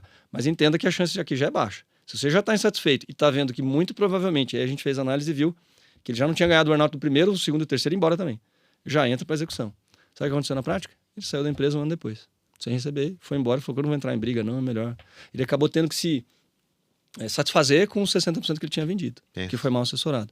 Então veja, por que não captura o valor daquilo que está previsto? Porque no papel você pode colocar o que você quiser, mas se assumir posições, condições, eventualmente, que não são viáveis na prática, você está assinando um sonho. Você está se iludindo, inclusive, e muitas vezes pelo lado do comprador também. O comprador vai lá, não faz um plano adequado, acha que vai capturar 1 milhão de sinergias. A gente está numa transação agora pelo lado do comprador, que já em conjunto identificamos, sei lá, 7 ou 8 alavancas. Nós vamos considerar só 2, que são as mais básicas e simples, que é de um lado para o outro. O que eu trago de cliente para você, o que você traz de cliente para mim. E em premissas de conversão, assim, minúsculas, que com o tempo, eventualmente, podem vir a crescer. Nesse caso, você está assessorando o comprador. O comprador. Ok. Quer dizer, e isso aí é importantíssimo, porque tem uma série de transações que dão errada, porque o comprador, ele entusiasma e fala, vou ter sinergia aqui, acabei de viver uma situação assim, enfim, né? O processo no buy side, Ivan, precisa ser tão bem feito quanto no sell side. E o maior risco, nosso entender, é quando você vai e comprar, é glamuroso, né? Todo mundo quer falar, nossa, comprei a empresa tal. E às vezes no calor da emoção faz um mau negócio. Fez o pior negócio que fez na vida. Então não ter uma estratégia, esse é o primeiro trabalho que a gente faz quando está do lado do comprador. Cara, você sabe o que você quer comprar? Por que você quer comprar? De que maneira? O que faz sentido de fato para você? Você quer resolver um problema comprando ou você quer expandir? O que te motiva eventualmente a fazer aquisição ou investir em outros negócios? Então tem que desenhar a estratégia muito clara. A gente faz o que a gente chama de um framework, né? Um quadro, com as características daquilo que vai determinar que ativo eu digo sim, que ativo eu digo não. Porque o grande risco de quando você está comprando é querer dizer sim para tudo. E muitas empresas entram em crise numa fase pós-expansão, né? Quando ela começa a expandir e comprar tudo que aparece pela frente, porque, primeiro, juntar essa diversidade cultural, né? Modelos de negócio distintos. Com necessidades diferentes. Às vezes com a participação dos fundadores ainda dentro daquele negócio que foi adquirido, porque não adquiriu 100% do negócio. Enfim, executivos de outra cultura. Enfim, isso é um caldeirão, sem dúvida, potencialmente perigoso. Já é, né? Por si só. Se você não fizer um processo bem estruturado, bem planejado, é garantia de insucesso. Quantas empresas a gente viu aí que saíram fazendo milhões de aquisições, não capturaram valor na integração e quebraram? Fazer M&A na empresa familiar e na empresa que não é familiar é mais fácil ou mais difícil? Depende, Ivan. A empresa familiar organizada é melhor. É melhor? Mas a empresa familiar desorganizada é pior. Porque vira uma confusão. Por causa lembra dos 3 ciclos? Sim. Uma confusão entre patrimônio, empresa e família, que você não separa o que é o que de quem. E aí se torna muito difícil. Por outro lado, uma empresa não familiar, que muitas vezes já tem um pouco mais de protocolo, de organização, facilita. Mas vamos lá, não é a realidade brasileira, inclusive, né? A maioria das empresas é de origem familiar. Uhum. Ela pode ter se profissionalizado, ela deixou de ser, eventualmente, se tornou uma companhia, seja ela aberta, de capital pulverizado, não importa. Mas a infinita maioria é empresa de dono, né? No Brasil ainda. Ou de alguns donos, né? Pode não ser pode, muitas vezes não ser um só. Mas aí, ao mesmo tempo, é onde está a grande oportunidade. Porque tem muita empresa, tem muito negócio bom, tem muita empresa que, mediante pouco ajuste, muitas vezes, consegue estar pronta e preparada para ir ao mercado e fazer uma transação. Então, eu brinco assim que o potencial da nossa área de atuação é infinito. A gente só precisa, obviamente, tentar se conectar com essas oportunidades, porque também o braço não alcança tudo, e o nosso modelo é seniorizado. Então, a gente tem lá 14, 15 pessoas, a gente opera 15, 20 mandatos. Hoje a gente está com 18 operações.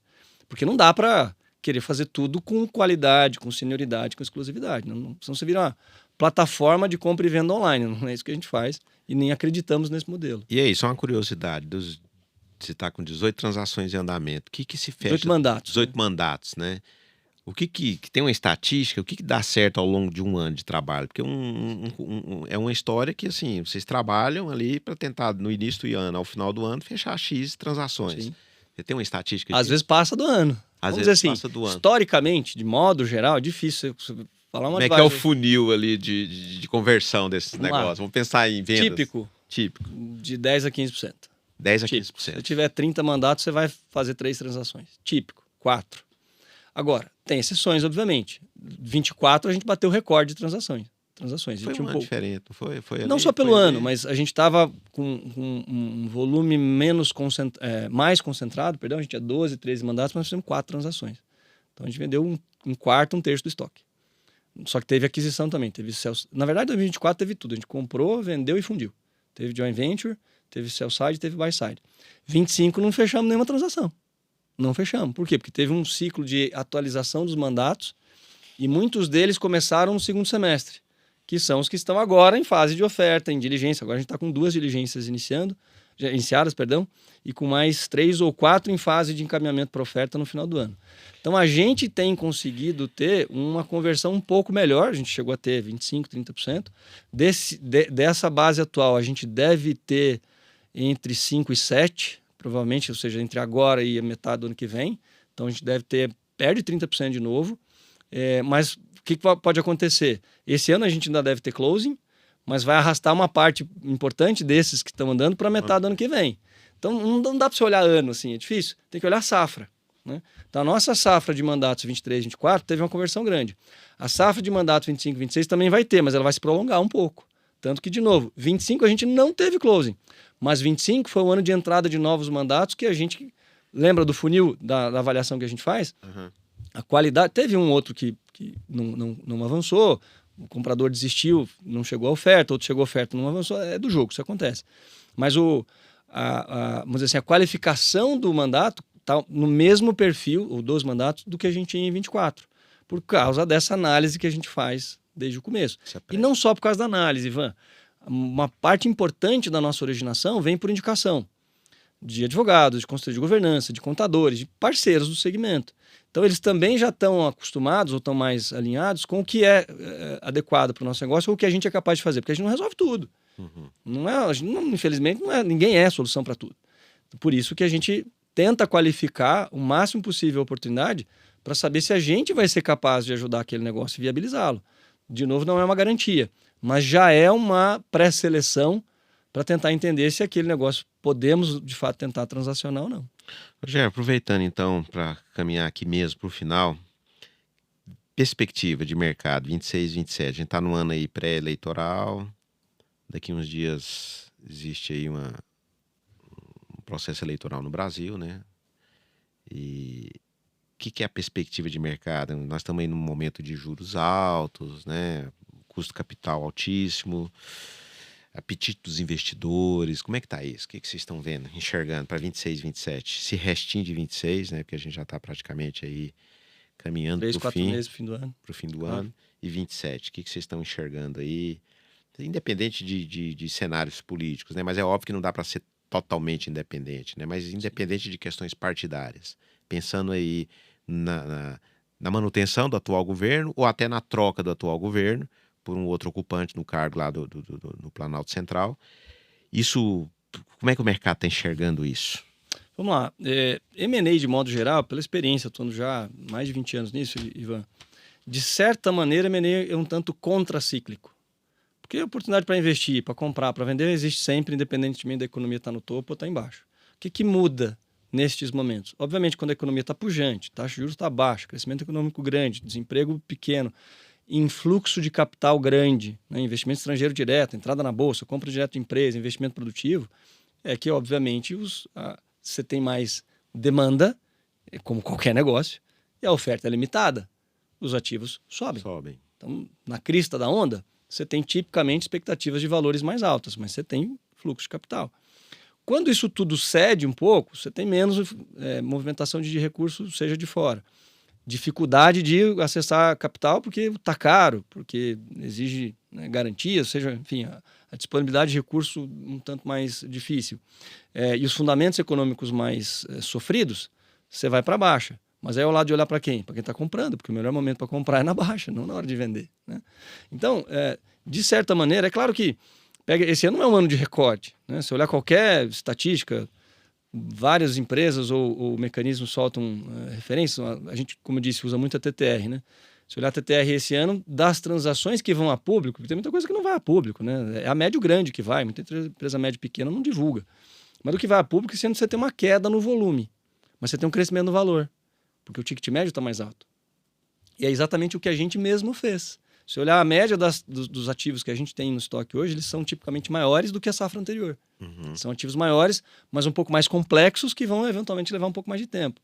E por mais que eventualmente não se bata recorde esse ano, de novo, com essa visão contracíclica que a M&A sempre tem, você vai continuar tendo negócio, obviamente.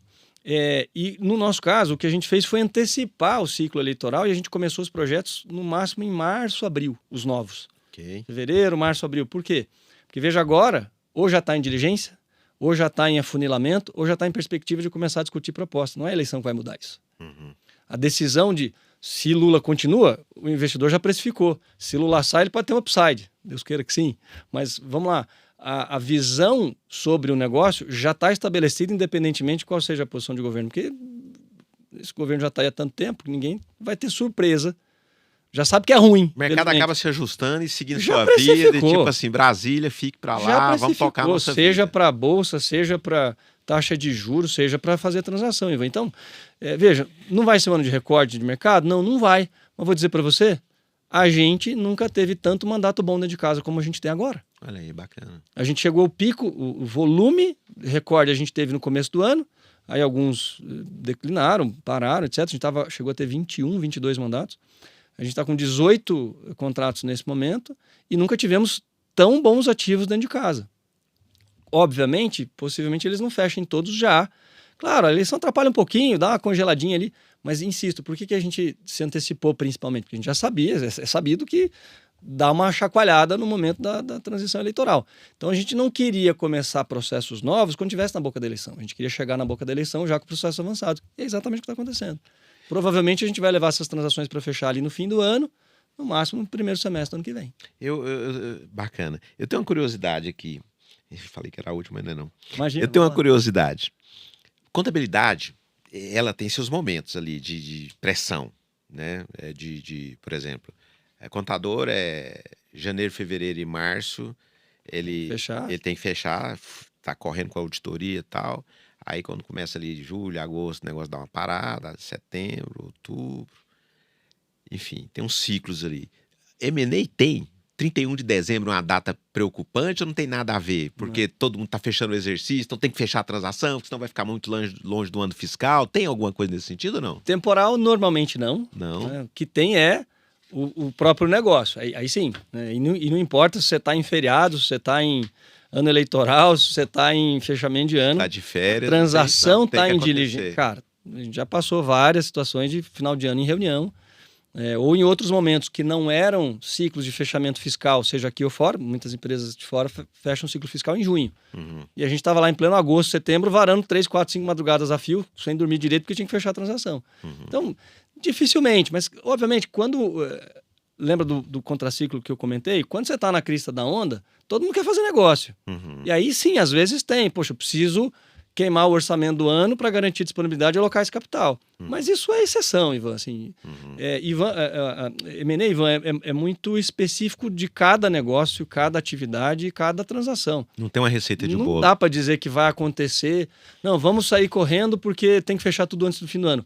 Cara, tem que combinar com os russos. Se o comprador não quiser... Por exemplo, um dos ativos desses muito bons que a gente tem na mesa, hoje, inclusive antes de vir fazer a gravação, a gente teve checkpoint com o cliente. E tem 2 estratégicos muito interessados, um já engajado, o outro começando engajamento, e mais 3 ou 4 financeiros. Só que o principal e mais interessado, ele está um pouquinho mais lento. Ele vai marcar a agenda presencial para ir lá visitar a empresa. Ele já começou a olhar as informações. E a gente não quer acelerar ele obrigatoriamente. Então a gente ia soltar, por exemplo, uma carta de processo agora, em setembro. Já decidimos fazer a carta de processo, aquela que regula os prazos, como eu comentei. Vamos fazer isso só depois da visita dele. Para dar mais competitividade no processo e dar mais clareza. E a gente tem que dar um pouco de conforto. Você tem que dar conforto para o investidor, claro, né? Porque e a gente também tem clareza do interesse dele. Realmente ele está afim de fazer o negócio. Então, por exemplo, isso não tem nada a ver com o momento do ano, não tem a ver com a eleição, tem a ver com o time do próprio processo. Ele é soberano. Entre as partes. O cara pode querer fechar a transação por causa das decisões dele antes do final do ano. Ok, a gente vai tentar encaixar, ver o que dá, o que não dá, mas isso não tem relação necessariamente com o tempo. Finalmente aqui o seguinte, tem muitos mitos e verdades sobre M&A. Eu vou ler alguns aqui, depois eu quero te fazer uma pergunta. Então tem esse mito do tipo, tudo está à venda, basta chegar no preço, só a empresa em dificuldade é vendida. Outro mito, M&A é apenas para grandes empresas. Tem um outro aqui bacana que fala assim, valuation é simplesmente um múltiplo de EBITDA. Muita gente me liga e fala assim, quanto você acha que vale minha empresa? Quanto está dando o EBITDA? Quanto que está no mercado? Isso é mito. Né? outro mito aqui, decisões difíceis pode ficar para depois, Nunca. né? E verdade, tem algumas verdades. Preparar a empresa antes de aparecer um comprador aumenta a sua opção estratégica. Verdade. Uma empresa muito dependente do fundador tende a carregar mais risco. E às vezes não é vendável. Às vezes não é vendável, né? Uma governança pode aumentar o valor e às vezes simplesmente viabilizar a É transação. verdade. Outra aqui, preparar uma empresa para M&A tende a torná-la uma melhor empresa, mesmo que ela nunca seja vendida. Absolutamente verdade. E aí, eu queria te fazer uma pergunta aqui. Desses mitos e verdades todos, e deve ter vários outros que você conhece e já ouviu, qual você considera hoje o erro mais caro que um empresário pode cometer em M&A? Mas, cara, é difícil, Ivan, porque cada negócio tem a sua realidade. Mas vamos pensar aqui do que a gente já passou.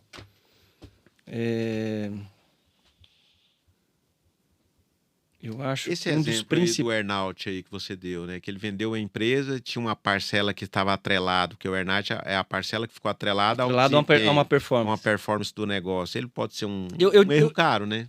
Mas eu diria que são dois. O primeiro é. Antes desse, vai. Achar que não precisa contar tudo e que dá para esconder as coisas. De quem? Do advisor? De ou todo mundo. Não, do advisor ferrou, né? Ferrou. Se esconder isso do advisor, hoje não tá nem do mesmo lado da mesa quando você está assessorando o vendedor. Não dá. Você tem que saber tudo da vida pessoal, inclusive, quais são as motivações psicológicas e pessoais que o empresário ou a empresária tem. Então, um ponto é, cara, achar que dá para discutir depois, apresentar depois ou abrir o problema depois. Cara, se antecipa. Nosso, um dos principais valores da nossa estratégia de atuação nas águas é sempre jogar no ataque. Sempre. Sempre. A gente vai chutar a bola para frente sempre. Isso é garantia de que ela vai pro gol? Não, mas se eu não chutar, ela não vai. Então tem que me antecipar nos problemas, nas oportunidades, no timing de mercado. Sempre que for possível, a gente vai fazer o movimento, mas olhando sempre para o ataque. Então, achar que esconder as coisas, seja do advisor, é inaceitável, né? Seja ele o advisor legal, financeiro, o É a contábil. mesma coisa do cara mentir pro advogado. Não mentir pra esposa. Matei. Cara, mas não matei não, Você doutor. tá casado com a sua mulher, você vai mentir pra ela pra quê? Você não tá do mesmo lado, então? Então, o primeiro ponto é achar que dá pra esconder ou revelar no momento que achar oportuno. Não é. Eu falo brincando assim, ó, todo mundo sabe que o bode tá dentro da sala e tá fedendo. O cheiro tá inquestionável. Aí vem um, bota uma pata, o outro traz o rabo, o outro traz o resto do corpo. Não, cara, bota o bote inteiro de uma vez em cima da mesa, vamos desossar e ver o que vamos fazer com ele. Não espera chegar a uma situação que se torna, às vezes, inviável de continuar, impossível de dar continuidade. E o segundo ponto é, cara, não vai tentar fazer sozinho se você não sabe. É óbvio que eu tenho que defender meu negócio, né? Se você não tem conhecimento, nunca fez, você não vai arriscar o seu patrimônio, a sua vida, o que você construiu para tentar fazer sozinho o que você não sabe. Assessorado Não pelo faz. primo, né? Não faz nenhum sentido. Vai buscar a especialidade. Vai buscar, claro, buscando... Nem todo mundo é solução para tudo, né? A gente também não consegue entrar em todos os projetos.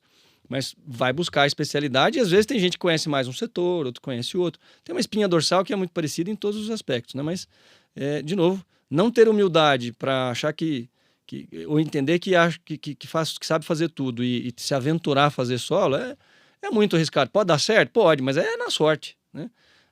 Cara, você vai ficar ali sentado esperando achando que vai cair um cheque em branco. Quer dizer, hoje não tem mais cheque, né? Mas enfim, cai uma transação assinada em branco do nada no teu colo? Não vai. Você tem que fazer um processo formal, estruturado, confidencial e bem feito. Isso vai provavelmente aumentar a chance, não vai garantir, mas vai aumentar a chance de você fazer um bom negócio. Primeiro, de fazê-lo. E segundo, de fazer um bom negócio e ser protegido. Então, verdade e estar bem assessorado ali são É fundamental. fundamentais aí para poder fazer E um bom não esconder, negócio, né? Não só a verdade, né? Ser transparente com as partes envolvidas, né? com os interesses, com a realidade do negócio. Se você pudesse, então, para terminar de verdade, se você tivesse que deixar aí uma recomendação aí para um fundador que deseja construir uma empresa mais valiosa, crescer, melhorar e garantir ainda a continuidade, existindo além dele, qual que seria? Ivan, Quais seriam? não tem um só, né? Acho que duas ou três recomendações. Primeiro, né? Não olhar o negócio como filho, nunca. Porque filho você não vende, não funde, não transaciona, não dá garantia, não faz empréstimo. Ponto. Se tiver apego emocional, algum apego existe, é natural, né? Mas ele não pode ser excedente o suficiente para não te permitir descolar dele. Esse é o primeiro. Se você não faz transação, se você tem um apego emocional e acha que, inclusive, só porque é teu, vale mais do que deveria, né? A gente sempre diz, brincando, mas é uma realidade, o mercado se impõe, a realidade se impõe. Eu acho que vale 10, só tem oferta de 2, então não vale o 10. Então não ter apego emocional exagerado, embora seja impossível ter 0. E segundo ponto, trabalhe e prepare a empresa para que ela possa ser vendida em qualquer momento. Não necessariamente que ela vá, porque você falou isso já, inclusive, aqui numa parte do Mito e Verdade, porque se ela não for ser vendida, no mínimo ela vai ser uma empresa melhor, tendo mais resiliência, mais capacidade de perenizar, potencialmente podendo gerar mais dividendo e lucro. E o que é preparar a empresa para ser vendida? O básico, né? Faz a gestão adequada dos números. Primeiro, faça tudo correto, né? Isso. Balanço do SPED, do banco, da receita, de quem? E do sócio tem que ser o mesmo. Não dá, né? Tem que ser, faz direitinho, pelo amor de Deus. Nós queremos ser um país sério, fazendo jeitinho para tudo? Não dá. Não funciona. E isso começa pela casa e passa pelo empresária. Então, ter tudo contabilizado adequadamente. Segundo, trabalha a governança. Num aspecto mais básico que seja possível. Não tenho grana para botar um conselho. Mas um conselho não é governança necessariamente, né? Às vezes tem empresário que bota lá 3, 4 amigos só para dizer que tem um conselho. Não serve para nada. Mas tem um planejamento. Construir uma visão de crescimento que profissionalize o negócio, seja sucedendo dentro de casa ou fora. Preparar a sua sucessão, se possível. Se tiver possibilidade, audita, claro. Uma empresa média que tem uma boa estrutura, tem um bom planejamento, é um bom negócio, claro, né? Tem geração de riqueza. E auditada é exceção. Quem que audita? É grande empresa, média grande. Normalmente a empresa média que não tem a obrigação de auditar, seja por dar publicidade ou porque não participa de processos públicos que exijam auditoria, enxerga a auditoria só como custo. É assim como enxergar a governança como custo. Não é oportunidade. Quando, na verdade, é uma oportunidade de garantir ali a perenidade do negócio. Gestão de pessoal. Cara, não tem plano de crescimento para o time, não tem plano de sucessão. Uma mistura danada. Um é PJ, outro CLT, outro é cooperativa.